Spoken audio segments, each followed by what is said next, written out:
আজকের ক্লাসে আমরা করব সেট গঠন পদ্ধতি থেকে তালিকা পদ্ধতিতে প্রকাশ। সেট ও ফাংশন নবম দশম শ্রেণী, অধ্যায় হচ্ছে 2.1 এবং ক্লাস নাম্বার হচ্ছে 3। এই ক্লাস নাম্বার হচ্ছে 3।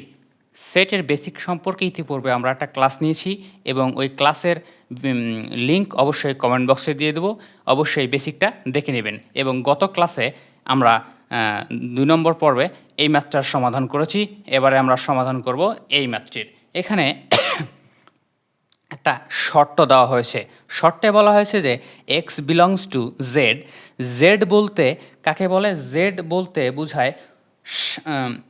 বলতে বোঝায় পূর্ণ সংখ্যা, আর এখানে এন বলতে বোঝায় যে স্বাভাবিক সংখ্যা। জেড বলতে পূর্ণ সংখ্যা, এন বলতে স্বাভাবিক সংখ্যা। তাহলে স্বাভাবিক সংখ্যা বলতে -0 প্লাস, অর্থাৎ -4 5 মাইনাস যত দূর আসবে 0 এবং 1 2 3 4 যতগুলো আছে সবগুলোই হচ্ছে স্বাভাবিক সংখ্যা। তাহলে x belongs to Z, x স্কোয়ারের বর্গ 5-এর থেকে বড় হতে হবে। তাহলে স্বাভাবিক সংখ্যাটা জেড, সেই জেডের বর্গ 5-এর থেকে বড় হতে হবে এবং ঘন হবে 30-এর সমান বা 30-এর থেকে ছোট, কিন্তু 30-এর বড় হবে না। তাহলে শর্তে বলা হয়েছে সেট গঠন পদ্ধতি, যে পদ্ধতিতে সেটের উপাদান নির্ধারণের জন্য কতিপয় শর্ত দেওয়া থাকে এবং সেই শর্ত অনুযায়ী সেটের উপাদান নির্ধারণ করা হয়। আর যখন সেটের উপাদান নির্ধারণ করা হয়, সেই উপাদানগুলোকে যখন সেটের দ্বিতীয় বন্ধনীর মধ্যে আবদ্ধ করা হয়, তখন সেটাই হচ্ছে তালিকা পদ্ধতি। তাহলে এবারে আমরা করব সলিউশন। তাহলে হচ্ছে যে x belongs to Z, x স্কোয়ারের বর্গ 5-এর থেকে বড় হবে এবং এক্স কিউবের ঘনমূল 36-এর সমান বা 36-এর ছোট হবে, কিন্তু বড় হবে না। তাহলে আমরা শর্তটাকে আগে বাংলায় লিখি। যে সকল পূর্ণ সংখ্যার বর্গ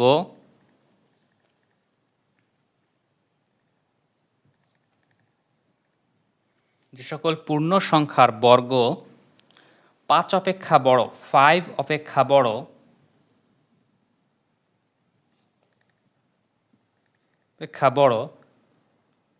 এবং ঘন 36-এর বড় নয়। বড় নয় বলতে সমান বা ছোট হলেও চলবে। বড় নয় বলতে সমান বা ছোট হলেও চলবে। তাহলে জেড হচ্ছে পূর্ণ সংখ্যা। তাহলে পূর্ণ সংখ্যার সেট কোনগুলো হবে?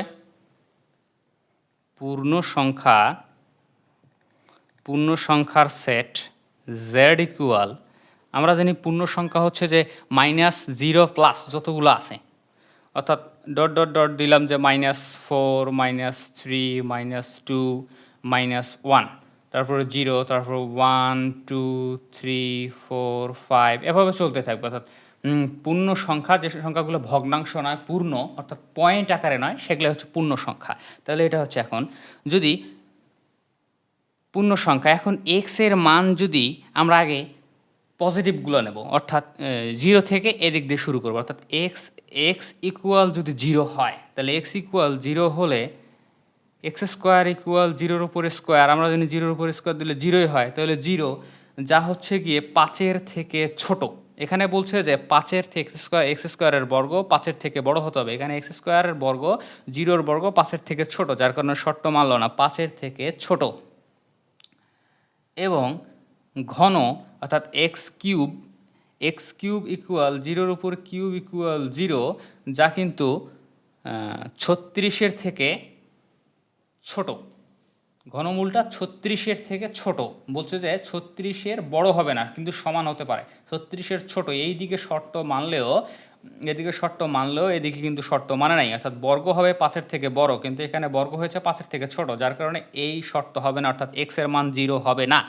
এখন এক্স ইকুয়াল যদি আমরা 1 ধরি, অর্থাৎ এখান থেকে 0, তারপর 1 2 3 এভাবে আমরা নিতে যাবো। তাহলে এক্স ইকুয়াল যদি 1 হলে, এক্স স্কোয়ার ইকুয়াল 1-এর উপর স্কোয়ার ইকুয়াল 1 5। তাহলে এখানেও কিন্তু শর্ত মানে না, কারণ এক্স এর বর্গ 5-এর থেকে বড় হতে হবে, এক্স এর বর্গ 5-এর থেকে বড় হতে হবে, কিন্তু এখানে 5 হয়নি, এখানে হচ্ছে 1, যার কারণে এই মানটাও হবে না। এবং ঘন এক্স কিউব ইকুয়াল 1-এর উপরে কিউব, অর্থাৎ 1 36, 36, অর্থাৎ এদিকে বলছে যে 36-এর সমান বা 36-এর ছোট, কিন্তু 36-এর বড় হবে না, কিন্তু এইদিকে শর্ত মানতেছে কিন্তু এদিকে শর্ত মানতেছে না। দুটো শর্তর একটা শর্ত মানতেছে 36-এর ছোট হচ্ছে, কিন্তু আরেকটা শর্ত বলা হচ্ছে যে 5-এর থেকে বড় হবে, এই শর্তটা মানতেছে না। অর্থাৎ দুই শর্তের একটা শর্ত মানে নাই, যার কারণে এই মানটাও নেওয়া যাবে না। এখন x ইকুয়াল যদি 2 হলে, x ইকুয়াল 2 হলে x square equal 2 square equal হচ্ছে 4, এটাও কিন্তু 5-এর থেকে ছোট, যার কারণে এই শর্তটাও মানলো না। এবং ঘন 2 এর উপর কিউব হচ্ছে 8, অর্থাৎ 8 এক্স কিউব ইকুয়াল 2 এর উপর কিউব হলে 8, যা 36-এর থেকে ছোট, এটাও কিন্তু শর্ত মানলো, কিন্তু এদিকে একটা শর্ত মানে নাই। এখন এক্স ইকুয়াল যদি আমরা 3 হয়, এক্স ইকুয়াল 3 হলে কি হবে, এক্স স্কোয়ার ইকুয়াল 3-এর উপর স্কোয়ার ইকুয়াল হচ্ছে 3 3 9, যা কিন্তু 5-এর থেকে বড়। এদিকে শর্ত কিন্তু এবারে মানছে, অর্থাৎ শর্তে বলা হয়েছে যে x belongs to Z, x স্কোয়ারের বর্গ 5-এর থেকে বড়, এক্স স্কোয়ারের বর্গ 5-এর থেকে বড়, 5-এর থেকে বড় নয়, এটার শর্ত কিন্তু মেনেছে। এবং ঘন অর্থাৎ এক্স কিউব ইকুয়াল 3-এর উপরে কিউব ইকুয়াল 27, 36-এর থেকে 27 ছোট এবং 5-এর থেকে 9 বড়, যার কারণে এখানে বলেছে যে এক্স বিলংস টু জেড, এখানে ভালো করে দেখেন যে x belongs to Z, x স্কোয়ারের বর্গ 5-এর থেকে বড়, এক্স স্কোয়ারের বর্গ 5-এর থেকে বড়, এখানে 3-এর বর্গ 5-এর থেকে বড় নয়, এবং এক্স কিউবের ঘন 36 বা তার ছোট, কিন্তু বড় হবে না, তো 36-এর ছোট 27, অর্থাৎ এখানেও শর্ত মানছে, এখানেও শর্ত মানছে, যার কারণে এক্স এর মান 3, এই মানটা গ্রহণযোগ্য, গ্রান্টেড। আবার এখন দেখি যে এর পরের মানটাও নেওয়া যায় কিনা, অর্থাৎ এক্স এর মান যদি 4 হলে, এক্স এর মান যদি 4 হয়, তাহলে এক্স স্কোয়ার ইকুয়াল 4-এর উপরে স্কোয়ার ইকুয়াল হচ্ছে 4 4 16, 5, অর্থাৎ এখানে কিন্তু এই শর্তটাও মানলো, অর্থাৎ 5-এর থেকে এক্স স্কোয়ারের বর্গ 5-এর থেকে বড় হতে হবে, এই শর্তটাও মানছে, যার কারণে। এবং ঘন এর ক্ষেত্রে দেখা গেছে যে এক্স কিউব ইকুয়াল 4-এর উপর কিউব দিলে, 4-এর উপর কিউব দিলে হবে 64, এখানে কিন্তু শর্ত মানলো না, এখানে বলা হচ্ছে যে 36-এর সমান বা ছোট হতে হবে, কিন্তু বড় হওয়া যাবে না, কিন্তু এখানে 36-এর বড়, যার কারণে 64 বড়, যার কারণে এই মানটা নেওয়া যাবে না। তাহলে আমরা দেখলাম যে যদি এক্স স্কোয়ারের মান, যদি এক্স এর মান যদি আমরা 3-এর ছোট নেই তাহলেও কিন্তু শর্তে আসে না, যদি 3-এর থেকে বড় নেই তাহলেও কিন্তু শর্তে আসে না, শুধুমাত্র 3 নিলেই উভয় শর্ত মানে। এবারে 0 মানলো না এবং পজিটিভ মানগুলো নিলাম, সেখান থেকে শুধুমাত্র 3 শর্ত মানলো। এবারে আমরা নেগেটিভ মানগুলোতে যাব। তাহলে নেগেটিভ মান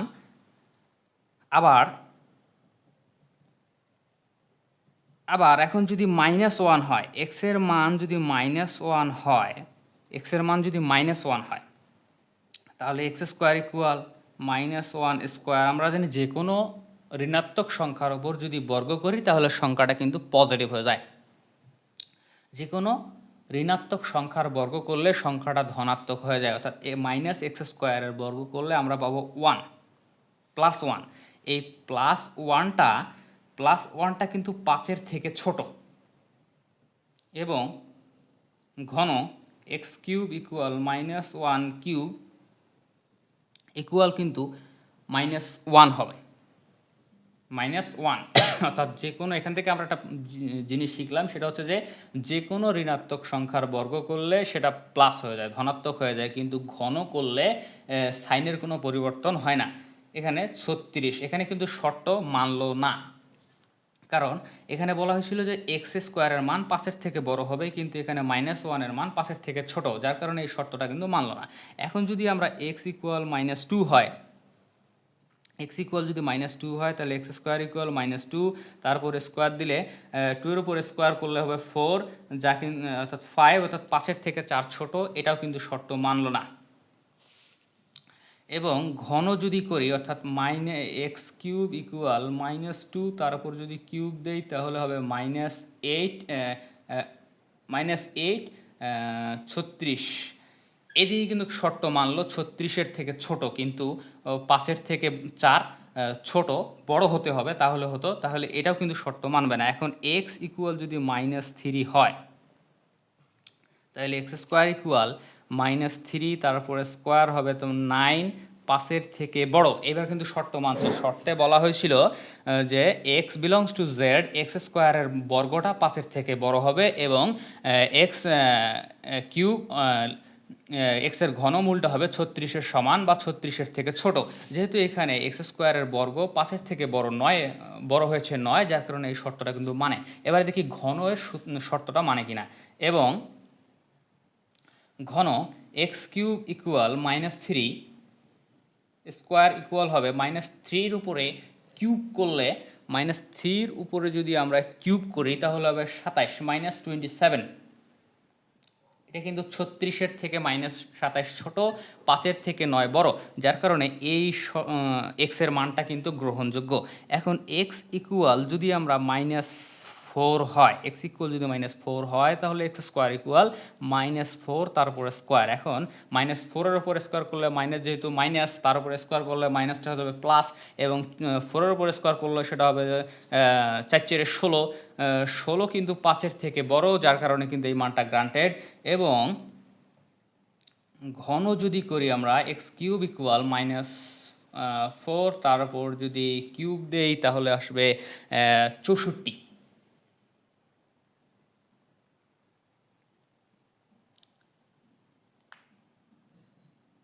মান আসবে -64, 36। এখানে একটা বিষয় বোঝার আছে, সেটা হচ্ছে যে আমরা প্রকৃত হয়তো আপাত দৃষ্টিতে দেখতে পারি এদিকে 64 আছে, এদিকে 36 আছে, কোনটা বড়? অবশ্যই 64 বড়, কিন্তু 64-এর সামনে মাইনাস আছে, অর্থাৎ -64 ছোট আর 36 হচ্ছে বড়, যার কারণে এই মানটাও কিন্তু গ্রহণযোগ্য। এভাবে পর্যায়ক্রমে যতগুলো মান তুমি নিবা প্রত্যেকটা মানে কিন্তু গ্রহণযোগ্য হবে। অর্থাৎ এখানে আমরা প্রথম দিকে দেখলাম যে পজিটিভ মানে এক্স এর মান যদি 3 হয় তাহলে শর্ত মানে, এবং যদি নেগেটিভ মানের ক্ষেত্রে -3 থেকে যতগুলো মান নিব সবগুলো মান কিন্তু শর্ত মানবে। তাহলে আমরা এইভাবে আগে দিতে পারি, যেমন ডট ডট, অর্থাৎ আরও কিন্তু গ্রহণযোগ্য মান আছে, আরও নেওয়া যাবে যতদূর পর্যন্ত আরও অসীম সংখ্যক মান রয়েছে নেওয়া যাবে, অর্থাৎ মাইনাস আকারে -5, -6, -7, -10, -11, -13, -15, -100, মানে একদম কিয়ামত পর্যন্ত নেওয়া যাবে, কোনো সমস্যা নাই। তাহলে প্রদত্ত শর্ত অনুযায়ী,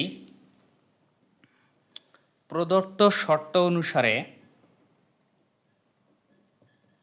শর্ত অনুসারে গ্রহণযোগ্য পূর্ণ সংখ্যা হলো, আমরা নিচ্ছি যে পূর্ণ সংখ্যা কি? পূর্ণ সংখ্যা হলো 3। এই যে এখানে পজিটিভ 3টা মান আসলো, এই 3টা আমরা নিলাম 3, এবং -3, এই যে -3, এই -3-এর মান কিন্তু হয়েছে 5-এর থেকে 9 বড়, এবং 36-এর থেকে -27 বড়, তাহলে -3, -4, -5, ডট ডট ডট ডট, এই যে ডট ডট নিলাম, ডট ডট